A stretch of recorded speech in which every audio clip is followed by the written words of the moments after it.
necessary. Now, moving on to the political scenario, however, Lamido actually discloses time for Wike's expulsion, calls for his sack within the PDP.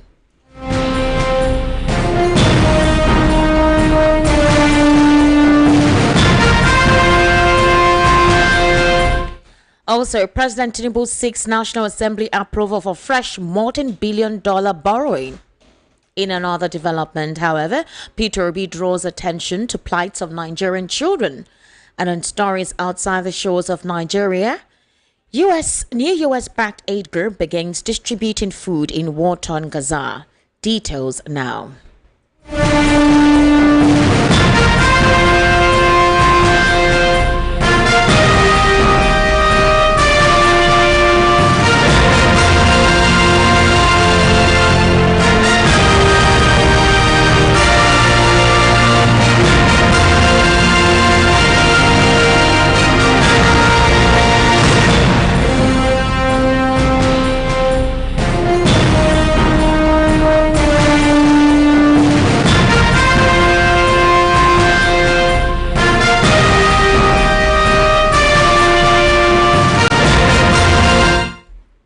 Thank you for staying with us. The National Emergency Management Agency has officially confirmed that the explosion that rocked Abuja on Monday afternoon was a result of a suicide bombing attempt. NEMA, in a statement released today, disclosed that the incident occurred when someone wearing an improvised explosive device attempted to infiltrate the Mogadishu Army cantonment along the Mararaba-Nyanyar Expressway. Reports indicated that the device detonated during the attempt, killing the bomber instantly and leaving a passerby injured. The injured person, a civilian, was immediately evacuated by the Explosive Ordnance Disposal Unit of the Nigerian Police Force to the National Hospital for treatment. The blast, which occurred at approximately 1:47 p.m. on Monday, prompted a swift response from multiple agencies, including NEMA, the military, Nigeria Police Force, Department of State Services, and the Federal Road Safety Corps.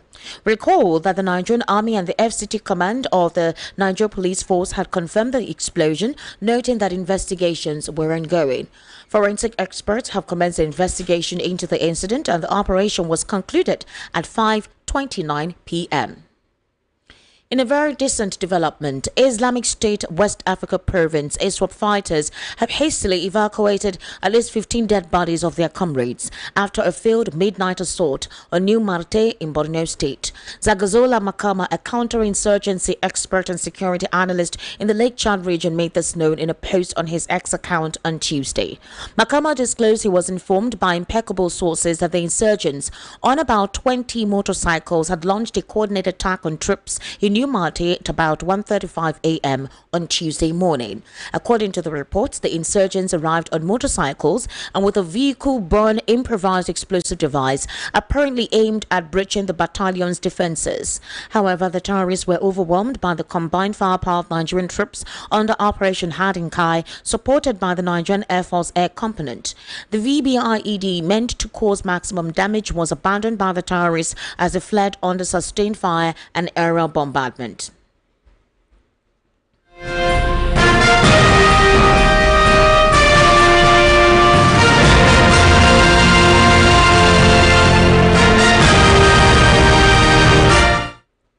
In a very recent development, President Bola Ahmed Tinubu has requested approval from the National Assembly to make fresh borrowings amounting to several billions of dollars. President Tinubu's letter requested National Assembly approval to borrow $21.5 billion, which is 2.1 billion euros and 15 billion yen. It also seeks a grant of 65 million euros. The president noted that the fresh borrowings are to finance government projects in view of dwindling financial constraints. Let's listen to Godson Akpabio reeling it out at the National Assembly today.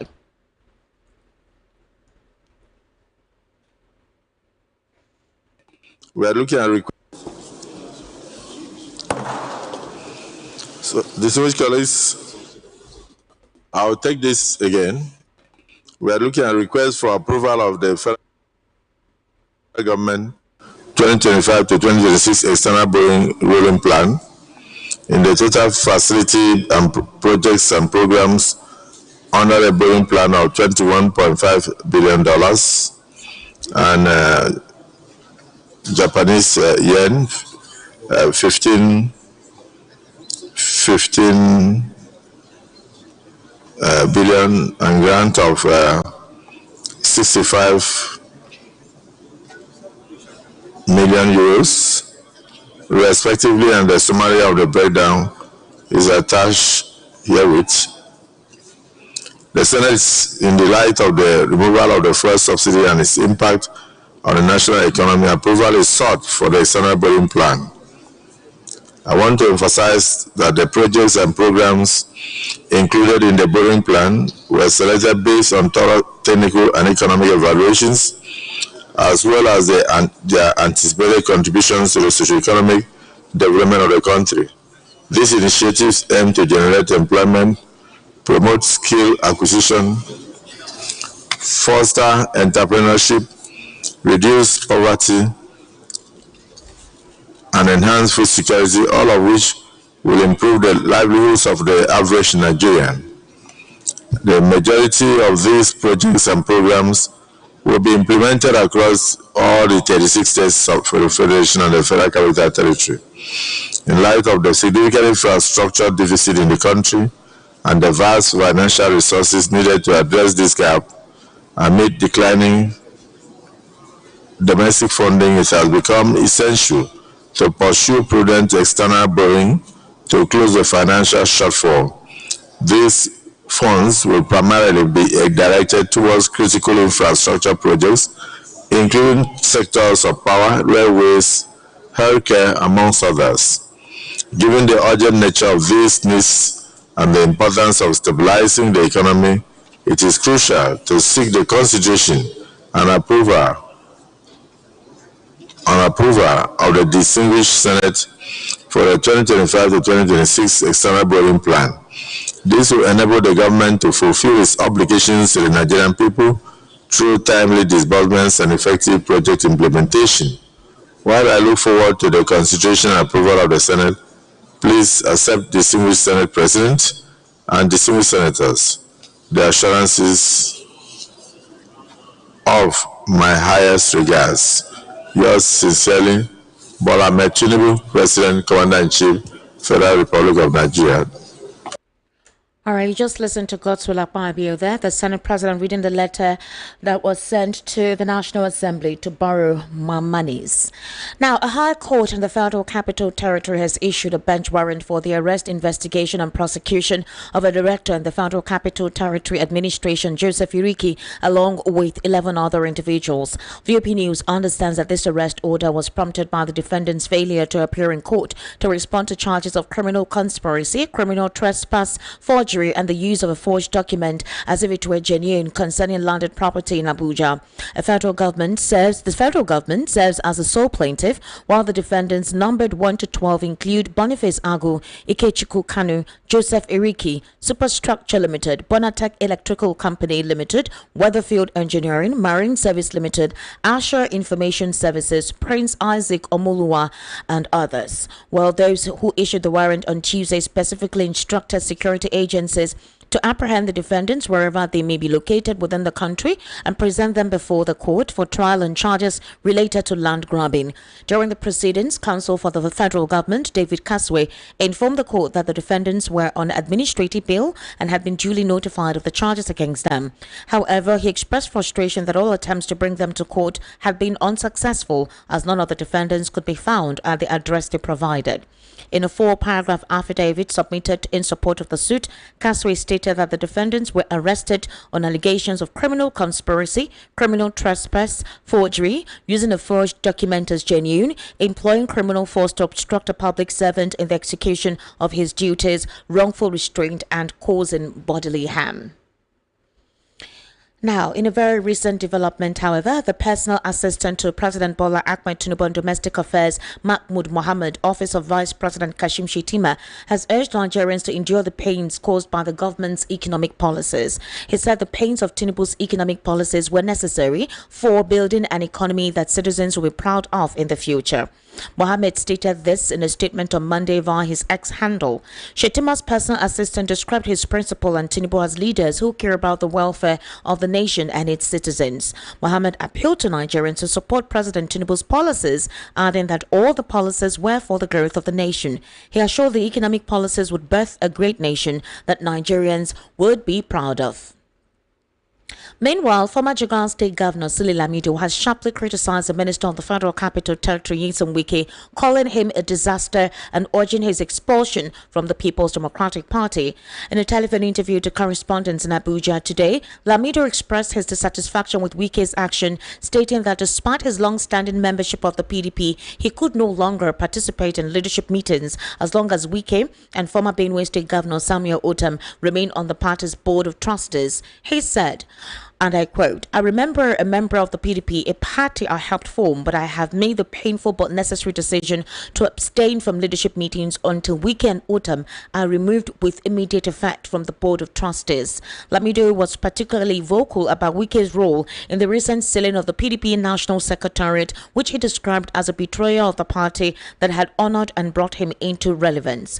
Continuing his criticism, Lamido remarked that Wike's actions reflected a lack of political tradition and values. He said, and I quote, "Wike is thinking in a very warped way. He lacks the values and traditions that define our political culture. I am glad, however, that President Tinubu has intervened. The office was reopened by the President's order." Reflecting on his past role as a National Secretary of the defunct Social Democratic Party, Lamido lamented how the current PDP has tolerated members who undermine the party. He pointed to Otam's support for Peter Obi in the 2023 presidential election as an example of the party's tolerance for dissent. Lamido demanded action from the party's National Working Committee, stating Wike, who claims to love the PDP but is clearly undermining it, should be expelled by the National Working Committee. Why hasn't that happened? He also criticized inclusions of individuals like Otam, Samuel Anyanwu, and the Board of Trustees, calling them imposters and asserting that their presence undermines the party's integrity. Now, former presidential candidate of the Labour Party, Mr. Peter Obi, has lauded the exceptional resilience, creativity and talents of Nigerian children. Obi said Nigeria is blessed to have a large population of over 110 million people under the age of 18, which demonstrates the potential and bright future for the country. The former governor of Anambra State, in his message to mark the 2025 Children's Day celebration today, drew attention to the plight of Nigerian children. He declared that over 11 million Nigerian children face hunger, while about 18 million children are out of school. He highlighted insecurity, kidnapping, and abuse that Nigerian children face daily. The Labour Party chieftain called on leaders to prioritize the well-being, protection, and welfare of children to guarantee the nation's prosperous future. You're currently listening to the World News at 6 right here in Voice of the People, 90.3 FM. We took a very short break. When we return, we'll head into the news analysis segment, where I'm being joined right here in the studio with Mr. Peter Anosike, who's an author, also a political and national affairs commentator and an economic analyst. Do kindly stay with us.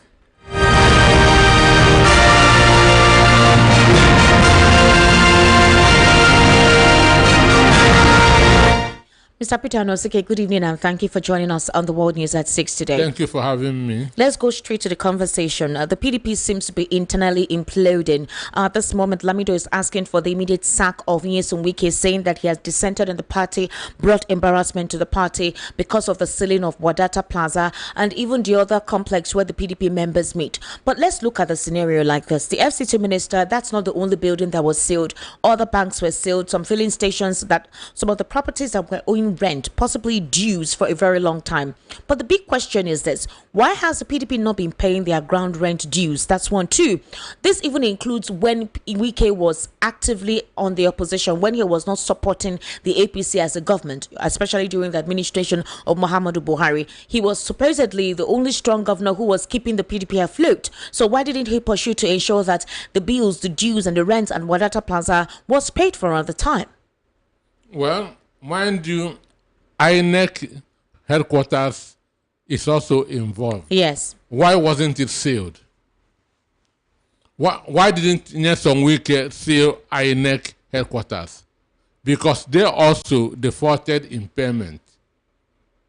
NAPTIP 2 was also sealed. Why not? Why wasn't INEC sealed? That's my question. Why didn't Wike go and seal INEC?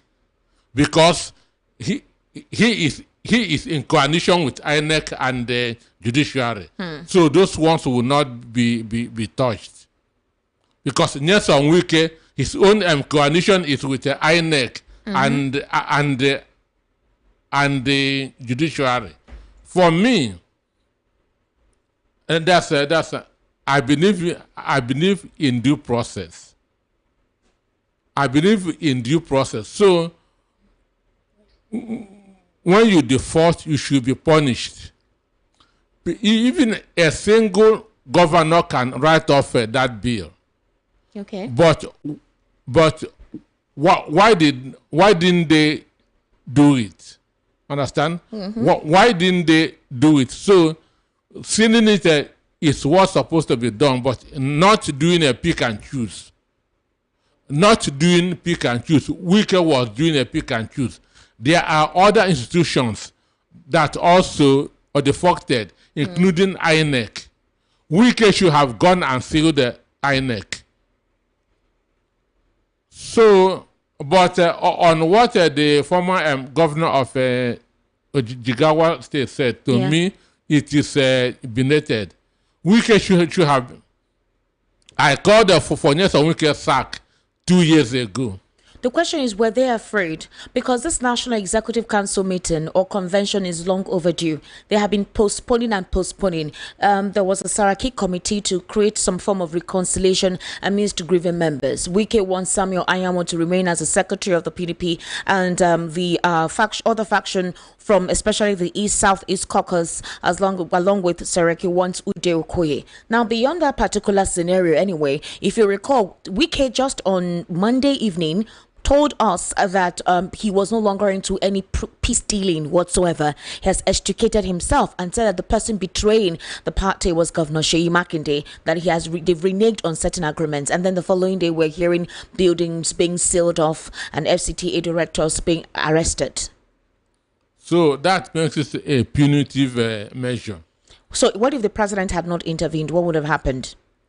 Well, PDP has already shifted their office to Bauchi government house in Abuja. Understand me? So, they have already shifted there, and for me, it will even be safer for them to remain there, because I know that secretariat must have been bugged. Understand me? So every meeting you are holding there is not safe. But why are they not paying their dues though? For example, I heard that the Wadata Plaza is not originally owned by the PDP. It's somebody that owns it. It's more like they rented it from the person or so. Sure. Exactly. So, and let's say for that kind of plaza, I'm so sorry, for that kind of plaza, maybe monthly is like 100,000 naira for ground rent, if you're to look at it. But it's gone over years. That's why it's amounting to this millions of naira. So why is it because they think they're a political party, so it exonerates them or isolates them from paying their dues? Would you attach any sentiment to what Wike is doing now, even if a previous incident makes it seem as if it's sentimental? He's taking the fight overboard. Wike is part of the problem by doing his job as the FCTA minister. As somebody who said that when others refused to bring money for the party, that he was the one that was bringing money. You never considered where your secretariat is situated, whether the rent is being paid or not. Okay.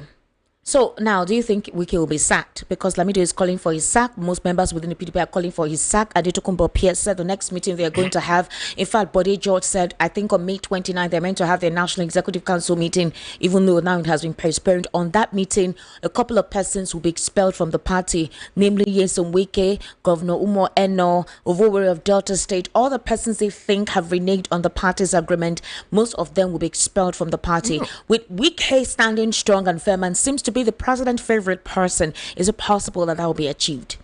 Well, for me, Damagu is either that he is not sincere or he is a mole. The acting national chairman of PDP is either that he's not sincere or he You think he's afraid of Wike and so that's why he's acting undecisive? If it's me, I would have sacked Wike a week after that presidential election. So why didn't they do that? Why did they keep him there? That's why it's either that not just him, even with the G5, they dissented. That's why I said it's either that he is a mole working for the presidency or he is weak. I believe in a disruptive innovation. That's the best way to go. Any system you go to, you shake it up. Was it because they felt he was the one that had more money, or maybe somehow because of the fact that when he was a governor of River State, he kept the party afloat? There could have been something that stalled the party from doing something. And you are not paying the rent where your secretariat is. Understand? So, do you think if Nyesom Wike was not the FCT minister, but he was a staunch member of the PDP and a strong opponent to this current administration, that he wouldn't have opposed to whoever was the FCT minister doing this? He would have raised hell. He would have called the FCT minister all sorts of names. He would have lamented victimization and killing. That's a one-party state. But Nigerians only complain when it's not favoring them. Understand me? They only complain when the system is not favoring them. So if a PDP want to recover, they should sack Nyesom Wike, but they judge the so-called George. But I thought he's been advocating. He's one of the problems. Forget that. He said in a recent interview that the next National Executive Council meeting, certain persons were expelled, including Nyesom Wike. He even said so. Adetokunbo Pierce said the same thing. He even made reference to, I think it was even Adetokunbo Pierce who told us that there is a major friction between Nyesom Wike and Seyi Makinde. He said that Seyi Makinde has seen the light and he has no longer been towing the same path with Nyesom Wike. In the last meeting, Wike found out with Makinde and Peter Mba of yes, he did. State. But before now, Adetokunbo Pierce told us that if you see what is going on, Seyi Makinde is no longer in tandem with Nyesom Wike. He was the first person to divulge that there is a rift between them. Well, for me, when they begin to say that they're not in support of any coalition, that's when I know that Wike is winning. Understand? But it seems that they are opening their eyes, and the more they open their eyes and they cannot, PDP cannot do it. I know in 2027, they better for them. So if the governors begin that to fight with Nyesom Wike, to me, I'll see it as a very good development. But it feels like they're weak need to do that, to sack him or to expel him. And he's saying he's going to fight tooth and nail this time around. He seems to know a lot of secrets. He seems to know a lot of secrets of the people within the party. And maybe that is why they are afraid, or they are foot dragging in doing what needs to be done. No, is it that the party does not have its ideology? This is a product of evolution. Okay. Understand me? How evolved somebody is. Okay. Remember what Enos said. Yes. Enos said that he's not in the mode of Nyesom Wike. Understand me? So Wike is still that's at the elementary stage of development. Understand me? He's still at the elementary stage of that is the animalistic stage. He's at the animalistic stage of development. Wow. And that's why he is doing all those things. In other words, his stage is still very primitive. Very, very primitive. Or rather, you want to call it barbaric. A civilized man can never do what Nyesom Wike is doing. But he says he's on the right path and he's fighting truth, and he's not hiding his mouth of fighting truth. So again, that's why I wondered how the PDP allowed G5 governors who obviously showed support for their opposition. Now let's look at President Bola Ahmed Tinubu, Mr.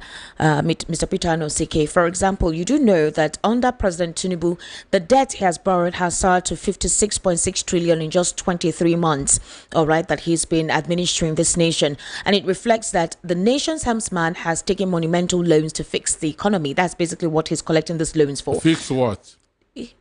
Fix what? The economy. So Nigeria economy is fixed. That's what he's borrowing the monies for. A tanked economy is fixed. Mr. Peter Anosike, I'm coming. So his debt in 23 months is 18.7 trillion naira, or 75.2% less than 75.26 trillion loans taken by former President Muhammadu Buhari. So, for example, if you look at what is going on right now, The president is submitting a request to the Senate for authorization to borrow $21.5 billion, which is about 2.1 billion euros.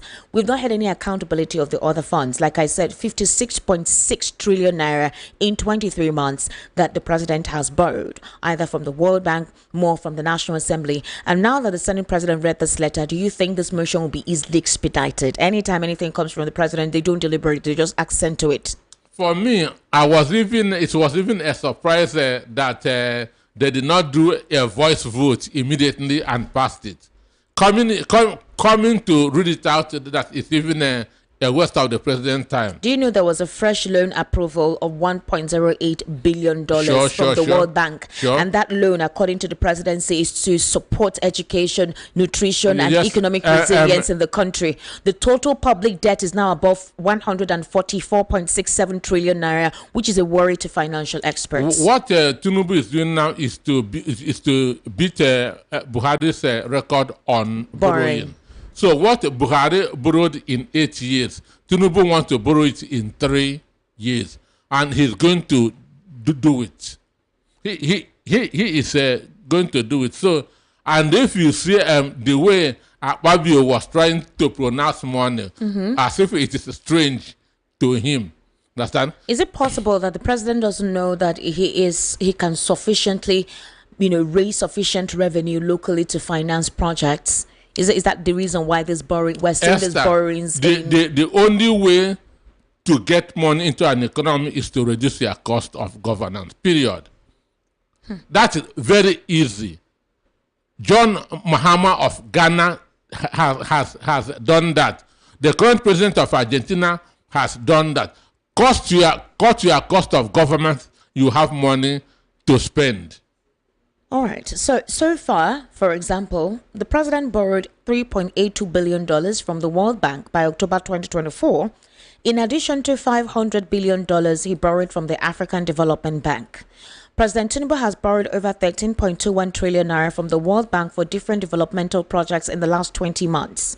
Now, in July 2024, the board directors of the African Development Bank Group approved a loan of $500 million to Nigeria to finance the first phase of the Economic Governance and Energy Transition Support Program, which is a new program aimed at accelerating transformation of the country's electricity infrastructure and improving access to cleaner sources of energy. Are we experiencing that now? I'm hearing from you for the first time. That's money from the African Development Bank, $500 million, and that's basically for electricity. Basically, that was what it was for. I say I'm hearing it for that money was borrowed for so and so, because since 2022, my own electricity has remained the same. And mind you, because they went for another loan from AFDB, and the additional said no. Bayo Ononoga and others began to say that he is in no position, that he's preparing that to run for the president. Understand? Okay, so if you look at the reason, do you think the reason why he's borrowing this much is because of the differentials in naira to the dollar? That's why it's higher this time around. Because he cannot grow his own money. That's the only reason. It's only when you cannot grow the economy that you sought to borrow from outside. If Tinubu can cut the cost of governance, there will be no need to borrow from any country. Understand me? So if he can cut the cost of governance, there's no need to borrow from any country. So because all they don't have any economic sense. So they feel that the only way to get money into the country is borrowing. And by borrowing, they are mortgaging the future of our youths. That's exactly what they are doing. Unborn children are now owing over 100,000 naira each. Unborn children, unborn. Children that are not yet born. They're already borrowing. Unborn. They're already in debt. But the president has told us that his economic policies are something that will begin to see the result in 10 years. So already the children in 10 years who are not already born are already contributing to the development of the nation. I'm just looking at that. Why? I say Nigerians yet unborn are already in depth of what they did not know how it came about. Mr. Peter Anosike, Poverty in Nigeria is an everyday reality that grips millions of lives across the country. In fact, it's a country like Nigeria that is once regarded as Africa's giant. It has descended into a prolonged economic and social crisis. For example, the situation by 2022 worsened as a joint report by the National Bureau of Statistics and International Development Partners revealed that 133 million Nigerians were living in multi-dimensional poverty, deprived of basic needs like food, education, clean water, and healthcare. The reason why I'm bringing this is, with all of these borrowings that is supposedly geared towards channeling into the sectors, providing easy access to food, proper education, basic healthcare and welfare services, if these monies are not reflecting, then what is the borrowing for? If any, and no one is given any accountability of any project implemented to cushion the effect of this. Mind you, World Bank said that poverty will worsen in Nigeria by 2027. That poverty will worsen in Nigeria by 2027. So the issue is this: you cannot do anything without data. Nigeria has no data. So the money that they are borrowing, they don't know what for how many people it is for. And bulk of them are being siphoned into various pockets, into various accounts. That's why all you are hearing is audio money. It is not manifesting on the streets.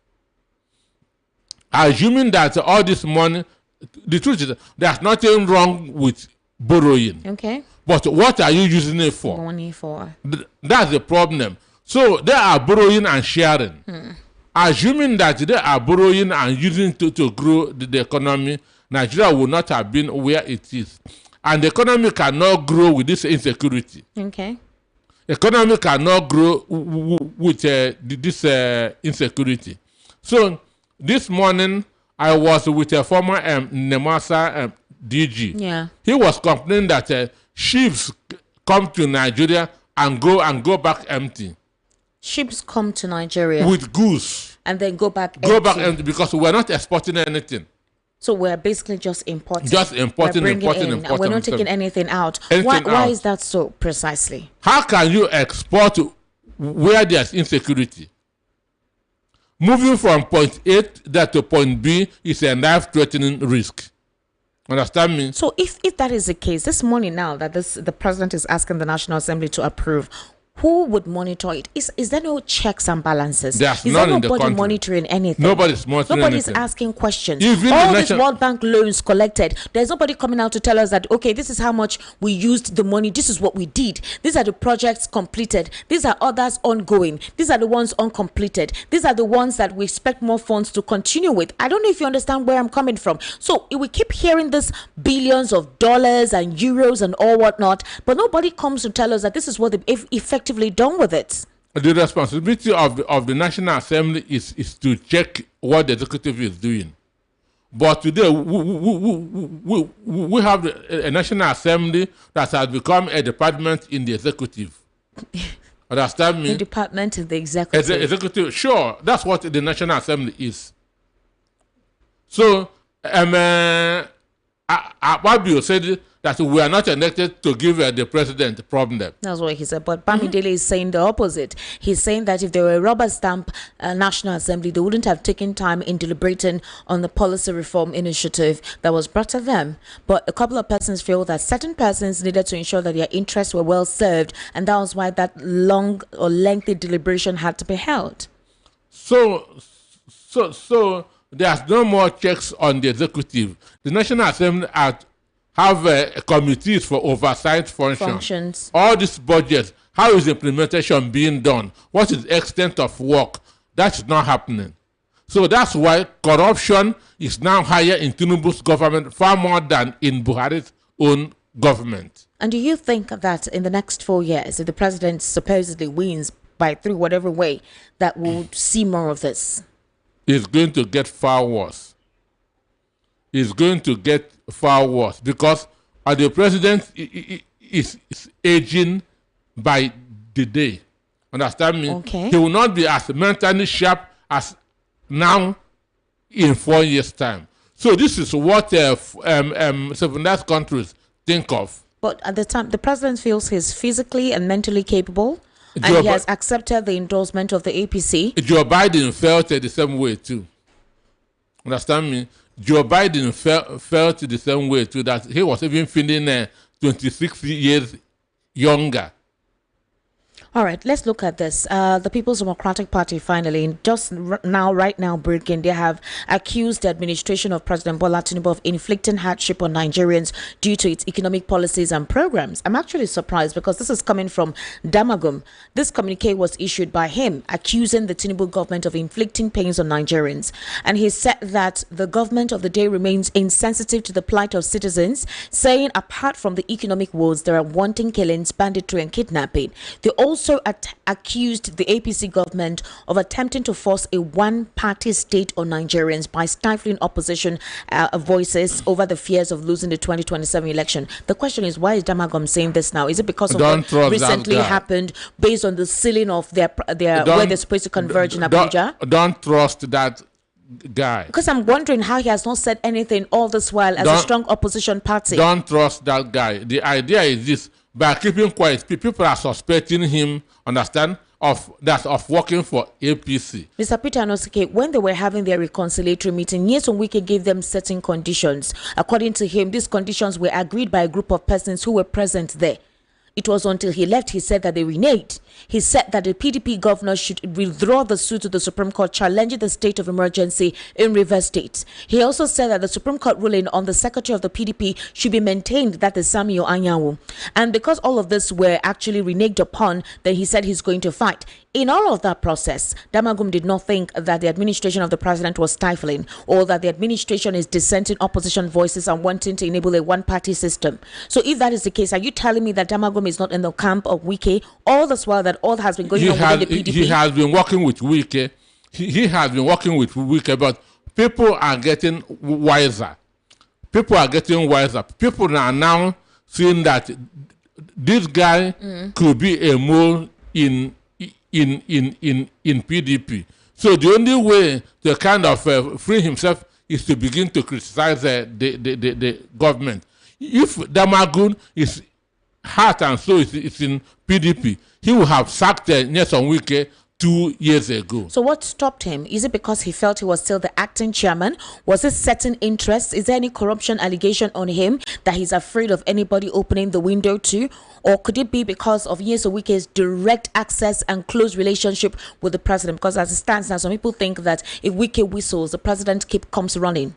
I don't know about that. That's basically because they feel that he seems to be he and the president seems to be in good term, and so right now, if he decides to come on you, the president may assent to it. In other words, if the president had not decided to give those people 14 days grace at this particular point in time, that Wike would have sealed off those properties, and they may not even have had anywhere to converge. So, in that particular regard, why has Damagum decided to come out to speak? Is he not supposed to be thanking the president for interceding on their behalf? That's what I'm saying. He wants to start giving impression that that because 2027 is coming nearer, understand me? So he wants to give the impression that he's not on the side of the APC. But things has already gone bad. Because when he was supposed to raise an arm, when he was supposed to stand his foot, he did not do it. Interesting. He did not do it. So for me, I don't trust him. So do you seal the expulsion in the next National Executive Council meeting based on Lamido's order? Well, Lamido don't have that power. He said that he's part of the founding members of the PDP, but refuses to be among the board of trustees. And he's asking that the next National Executive Council meeting, that Nyesom Wike should be expelled. Now, if Nyesom Wike is going to be expelled, what about Governor Seyi Makinde with what they did during the G5 governor extraction from the PDP? Will they leave him in? Well, Governor Ovowere as well. All those persons who have left the party has defected officially. So for me, I have said it on this program that PDP is a broken down vehicle that would not be repaired until after 2027. So I'm not advising anybody who has the interest of this country at heart to contest under PDP. I'm not advising anybody. There are other political parties that they can move into. But the PDP has said no coalition. They are confident as a party. Segun Showunmi is advising Peter Obi to come back. He's even advising them to speak to Peter Obi to come back and join the PDP. I say PDP is a wrong party to contest in 2027. Labour Party is a wrong party to contest in 2027. Labour Party is a wrong party? Sure. But now that, what's to say, Mr. Peter Obi has said he would, as of today, ride on the Labour Party, what does that mean? It's a fatal mistake. It is a fatal mistake. Well, because Abure will not give up. Understand me? He will continue fomenting trouble. And mind you, it is his own governorship candidate that was recognized in Anambra. And George Moran is an APC member. He was the DG of Inland Waterways under Buhari. Understand me? So how can you be a DG in Buhari's government now come to contest in? So all of them are moles. It's interesting. It's really interesting. Whatever playbook is being applied here by the APC seems to be working big time. The distraction is really heavy and Wike is really pulling the weight. Mr. Peter Anosike, thank you so much for your time right here on the World News at 6. I sincerely do appreciate your input. Thank you for having me. All right, and just before we go, in stories outside the shores of Nigeria, the Gaza Humanitarian Foundation, a US-backed group that has Israel's stamp of approval, said it has started distributing aid to the Gaza Strip despite being the subject of controversy and questions. They did not specify how many trucks of food it was dealing with, but said that the supplies made it to its hubs and were being distributed throughout the strip. The organization also said there will be more trucks arriving on Wednesday. The organization received considerable scrutiny before its distribution began, as well as a potentially major hurdle just hours before it started distributing aid. Jake Woods, who was executive director of the GHF, resigned on Monday, citing the organization's inability to adhere to the humanitarian principles of humanity, neutrality, impartiality,